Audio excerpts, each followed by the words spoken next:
ಯಾಕೆ ಎಲ್ಲಿಗೆ ಹೋಗಿ ಮಾವ ಈಗ ಬಂದ್ರೇನು ಮಾವ? ನಾನು ದೇವಸ್ಥಾನಕ್ಕೆ ಹೋಗಿದ್ದೆ ಮಾವ.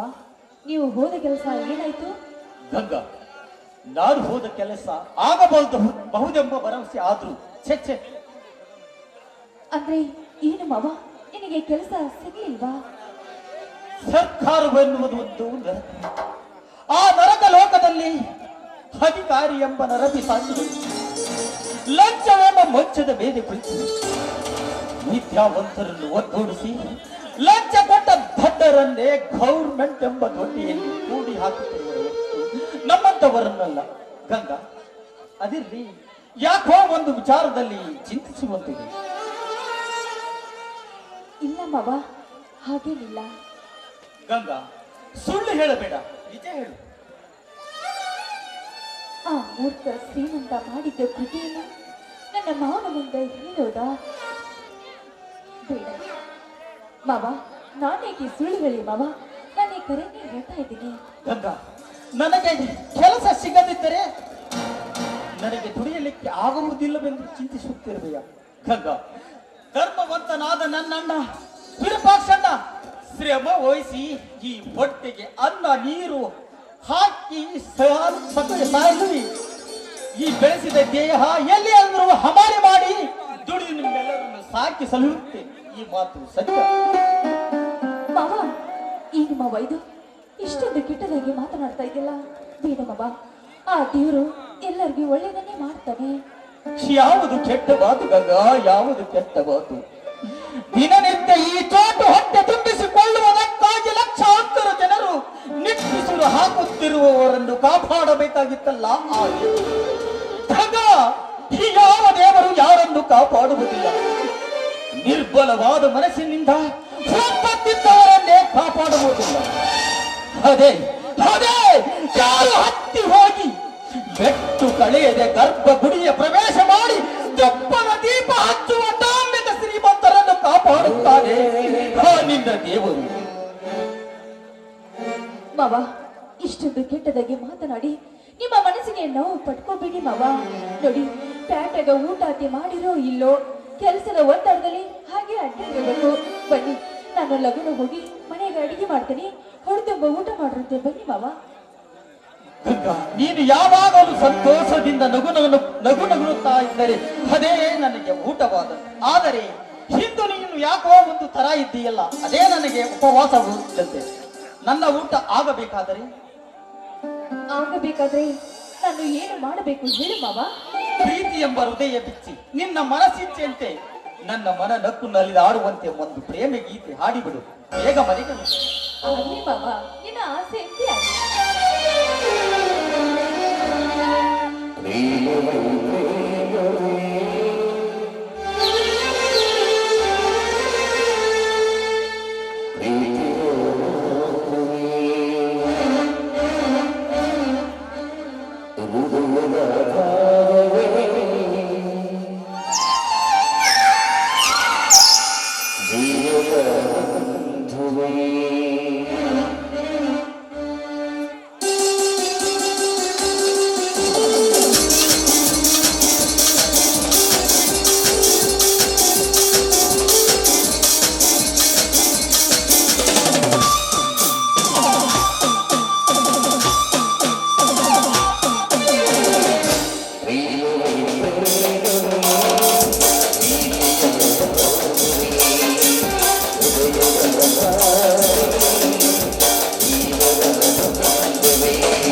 ಹೇಳು, ಎದ್ದು ಚಾ ಕುಡಿಯೋಣ ಮಾವ.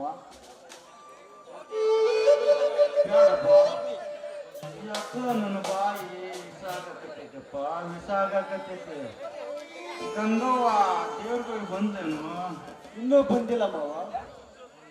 ಆ ಎತ್ತಿಗೆ ಮುಚ್ಚಿಟ್ಟು ನೀರು ಕುಡಿಸಿ ಹೊರಗೆ ಕಟ್ಟಿ ಬಾರಪ್ಪ. ನುಚ್ಚು ಆಮೇಲೆ ಇರ್ತೀನಿ, ಮೊದಲು ಚಾ ಕುಡಿ ಹೇಳು ಮಾವ.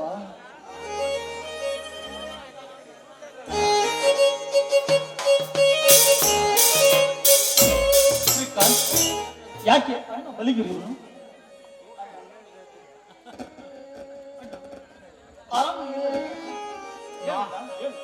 ನಾನು ಆರಾಮದಿಂದ ಇದ್ದೇನಪ್ಪ. ನೀನಾದ್ರೂ ಚಾ ಕುಡಿಸು ಮಾಮ. ಅಣ್ಣ ಹೇಳು, ಎದ್ದು ಚಾ ಕುಡಿ. ಹೇಳು.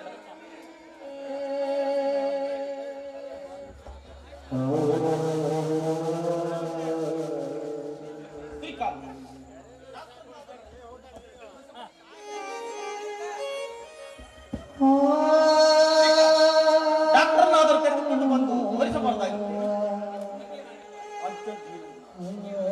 ನನಗೇನು ಆಗಿಲ್ಲಪ್ಪ, ಅವರೆಲ್ಲ ಸುಮ್ಮನೆ ಹೇಳುತ್ತಾರ.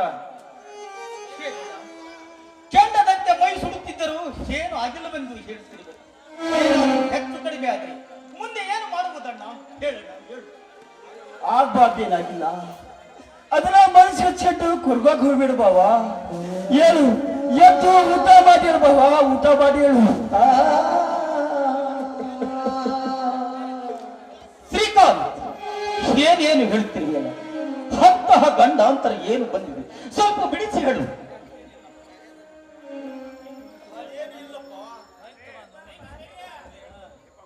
ಅದೇನೇ ಇಲ್ಲಪ್ಪ, ಅವರು ಸುಮ್ಮನೆ ಹೇಳುತ್ತಾರೆ.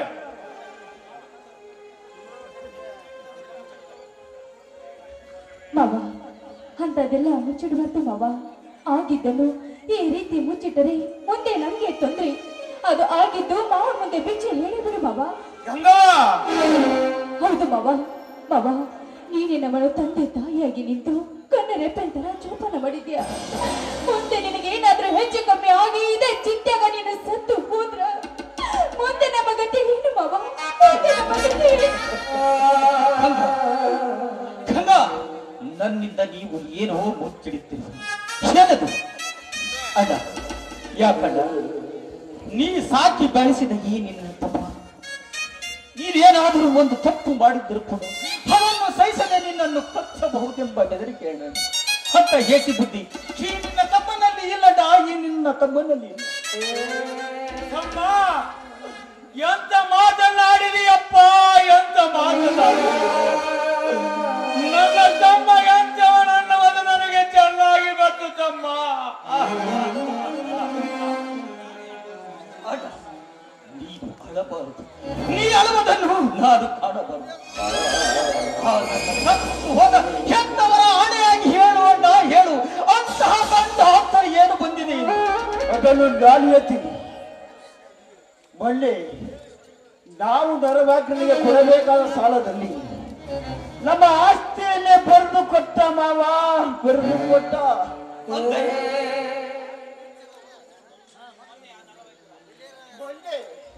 ಮೊನ್ನೆ ನೆರವಾಗ್ನ ಮನೆಗೆ ಬಂದು ಹಣ ಕೊಡಬೇಕು, ಇಲ್ಲ ನಿಮ್ಮ ಆಸ್ತಿ ಬರೆದು ಕೊಡ್ಬೇಕಂತ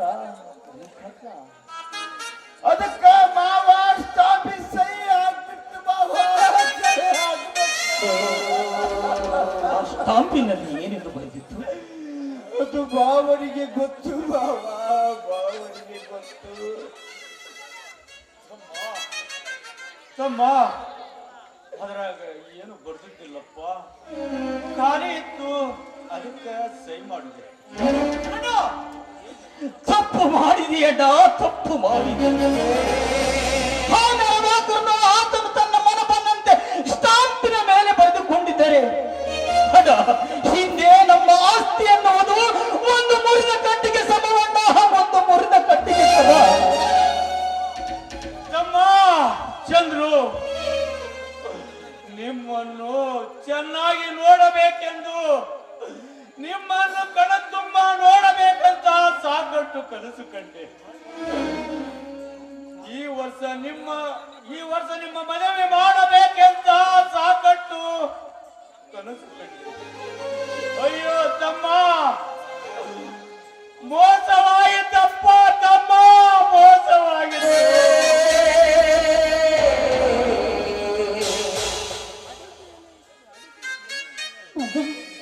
ಅಳಬೇಡ ಮಾವ, ಅಳಬೇಡಿ. ಮೊದಲೇ ನಿಮ್ಮ ಮೈಯಲ್ಲಿ ಹುಷಾರಿಲ್ಲ ಮಾವ. ಆ ಕಾಡು ದೇವರು ನಮ್ಗೆ ಎಷ್ಟು ಕಷ್ಟ ಕೊಟ್ಟರು ಕೂಡ ನಾವು ಒಳ್ಳೆ ಅಂತಂದ್ರು ಆ ಕಾಟ ನಮ್ಗೆ ತಪ್ಪೋದೇನು ಮಾವ, ತಪ್ಪೋದ? ಶ್ರೀಕಾಂತ್, ನೀನು ಡಾಕ್ಟರ್ ಕರೆದುಕೊಂಡು ಬಂದು ಅಣ್ಣನಿಗೆ ತೋರಿಸು. ನಾನು ಊರೊಳಗೆ ಹೋಗಿ ಬರುತ್ತೇನೆ. ತಮ್ಮ ಚಂದ್ರು, ಎಲ್ಲಿಗೆ ಹೊರಟಿಯಪ್ಪ? ಅಣ್ಣ, ನೀನು ಅದನ್ನು ಕೇಳಬಾರದು. ನೀನು ಮೊದಲು ರೆಸ್ಟ್ ತೆಗೆದುಕೋ. ಗಂಗಾ, ಅಣ್ಣನನ್ನು ಕರೆದುಕೊಂಡು ಹೋಗಿ ಒಳಗೆ ಮಲಗಿಸು.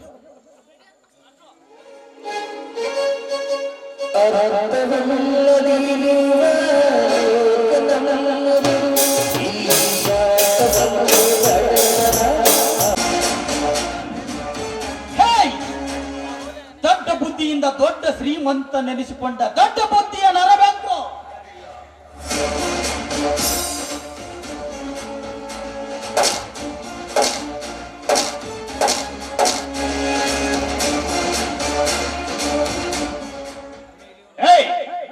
ಒಂದ್ ಹೊತ್ತಿನ ಗಂಜಿಗೆ ಗತಿ ಇಲ್ಲದ ನಾಯಿ ಈ ನವರಾತ್ರನ ಮನೆಗೆ ಬಂದು ಅದು ಏಕವಚನದಲ್ಲಿ ನರವ್ಯಾಘ್ರ ಎಂದು ಕರೆಯುತ್ತಿರುವ ಯಾರಲೇ ನೀವು? ಒಂದು ಹೊತ್ತಿನಿಂದ 10 ಹೊತ್ತಿನವರೆಗೂ ಗಂಜಿ ಹಾಕು ಬರೀ ಬರೀ ಹೆಸರು ನೆನೆಸುವ ಧೈರ್ಯವಿಲ್ಲದನು ಈ ಗ್ರಾಮದಲ್ಲಿ ಅಧೈರ್ಯ ತುಂಬುವ ಅವತಾರ ಪುರುಷ. ಹೋಗದವರ ಮನೆಗೆ ಹೋಗಿ ಏಕವಚನದಲ್ಲಿ ಮಾತನಾಡಿಸಿ ಕೂಡ ಅನ್ನುವ ಅಸ್ತ್ರವಿಗಿತು. ಅಂತಹದರಲ್ಲಿ ನನ್ನಂತವರಿಗೆ ಕತ್ತೆ ಅಂತೇನಲೆ ಕುತ್ತೆ.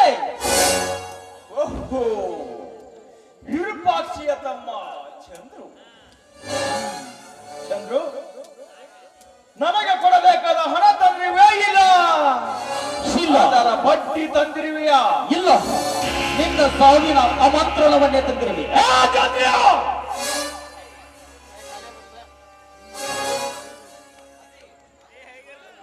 ಅದೇ, ಯಾರಿಗಾದರೂ ಮರ್ಯಾದೆನೇ ಮುಖ್ಯ. ಹೇ ನರವ್ಯಾಘ್ರ, ನಾನು ನಿನ್ನ ಮನೆ ಬಾಗಿಲಿಗೆ ಕಾಲಿಟ್ಟಾಗ ನೀನು ನನಗೆ ಮರ್ಯಾದೆ ಕೊಟ್ಟಿದ್ದರೆ ನಾನು ನಿನಗೆ ಮರ್ಯಾದೆ ಕೊಡುತ್ತಿದ್ದೆ. ಏನು? ನಾನು ನಿನಗೆ ಮರ್ಯಾದೆ ಕೊಡಬೇಕಾ? ಚಂದ್ರ್ಯ ಚಂದ್ರ್ಯ ಚಂದ್ರ್ಯ,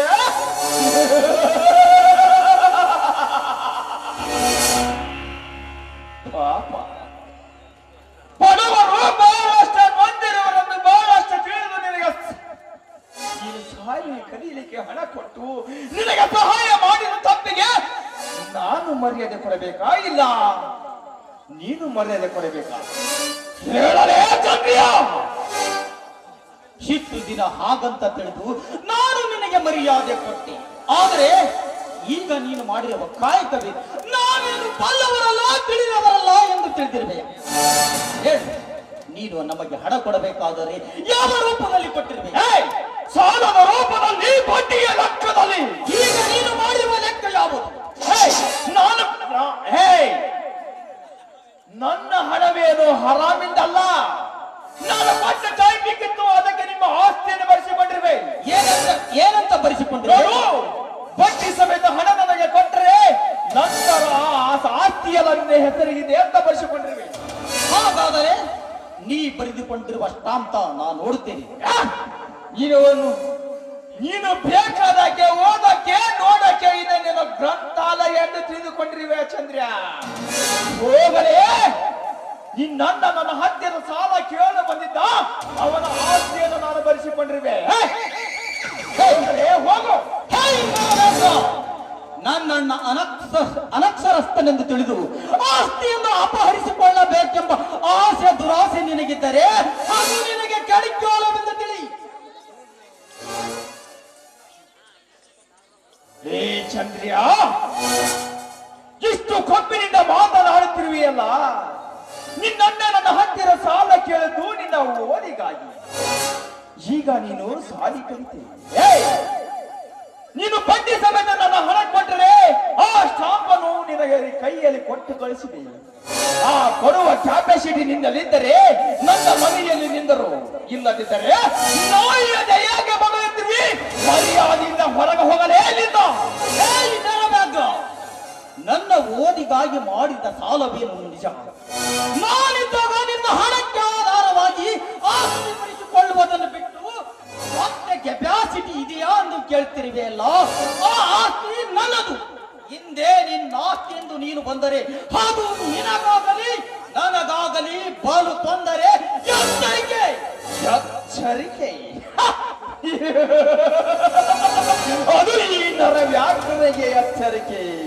ಲೇ ಚಂದ್ರ, ಎಚ್ಚರಿಕೆ ವಿಚಾರದಲ್ಲಿ ನೀನು ವಿಪರೀತ ಕಲಿತ ಬುದ್ಧಿಯನ್ನು ಹತ್ತು ಪಾರು ಮಾಡಿಕೊಳ್ಳಬೇಡಲೇ ಚಂದ್ರಿಯ. ನಾಳೆ ನಿಮ್ಮ ಹೊಲಕ್ಕೆ ಕೊಟ್ಟಿ ಹಾಕಿಸುತ್ತೇನೆ. ಅಂದರೆ ಧೈರ್ಯವಿದ್ದರೆ ಬಂದ ತಡೆ ಮಗನ ಈ ನರ ವ್ಯಾಕರಣ. ಅಂದರೆ ಆ ಆಸ್ತಿ ನನ್ನದು. ಹೇ ನರವ್ಯಾಘ್ರ, ನೀನು ಎಷ್ಟೇ ಆದರೂ ಹಣ ಕೊಟ್ಟವನು, ಹಣ ಮಾತ್ರ ಕೇಳು. ನಮ್ಮ ಆಸ್ತಿ ನಿನ್ನದಾಗಲು ನೀನೇನು ನನ್ನ ತಂದೆಯ ರಕ್ತಕ್ಕೆ ಹುಟ್ಟೆ.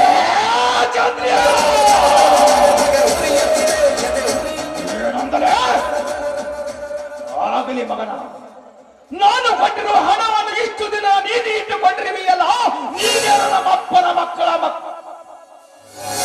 ನೀನೇನು ನಮ್ಮಪ್ಪನ ಮಕ್ಕಳಲ್ಲಿ ಹಾಗೇನಿದ್ರೆ ಹೇಳು, ನಾನು ಆ ಹಣವನ್ನು ಕೇಳುವುದಿಲ್ಲ. ಹೇ ನರವ್ಯಾಘ್ರ,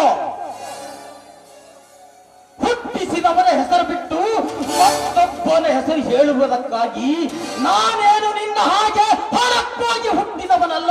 ನಾನು ನಿಜವಾಗಿ ನನ್ನ ತಂದೆಯ ಮಗನೇ ಹೌದು. ಹೇ ಚಂದ್ರ, ನೀನು ನಿಜವಾಗಿಯೂ ನಿಮ್ಮ ಅಪ್ಪನ ರಕ್ತಕ್ಕೆ ಹುಟ್ಟಿದ್ದೀಯಾದರೆ, ನಿನ್ನ ಮುಖದ ಮೇಲೆ ಮೀಸೆ ಹೊತ್ತ ಗಂಡಸೇ ಆಗಿದ್ದರೆ ಮೊದಲು ನನ್ನ ಹಣ ಕೊಡು. ಇರದಿದ್ದರೆ ಭಿಕ್ಷೆ ಅಂತ ಬೇಡು, ಹಾಗೆ ಕೊಟ್ಟು ಬಿಡುತ್ತೇನೆ ಮಗನ.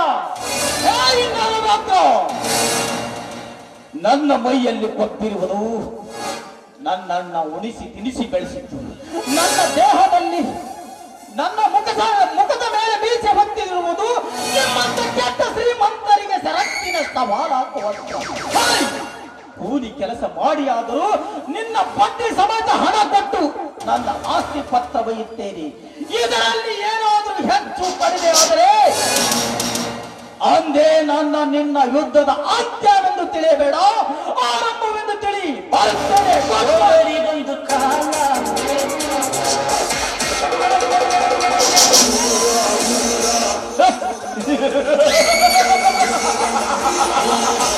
ಅಂತ್ಯ ಅಲ್ಲ, ಆರಂಭ.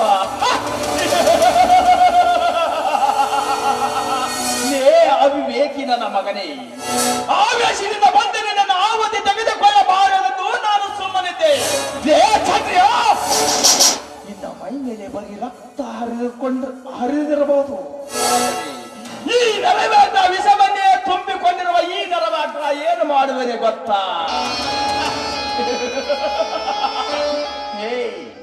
ಸೌಂದರ್ಯದ ಕಿರಣಗಳನ್ನು ಹೊತ್ತ ನಿನ್ನ ಅಕ್ಕನ ಮಗಳನ್ನು ಹೊತ್ತೊಯ್ದು ಸೀದಾ ಗಳಿಸಿದ್ದರೆ ನನ್ನ ಹೆಸರು ನರವ್ಯಾಘ್ರನೇ ಅಲ್ಲ.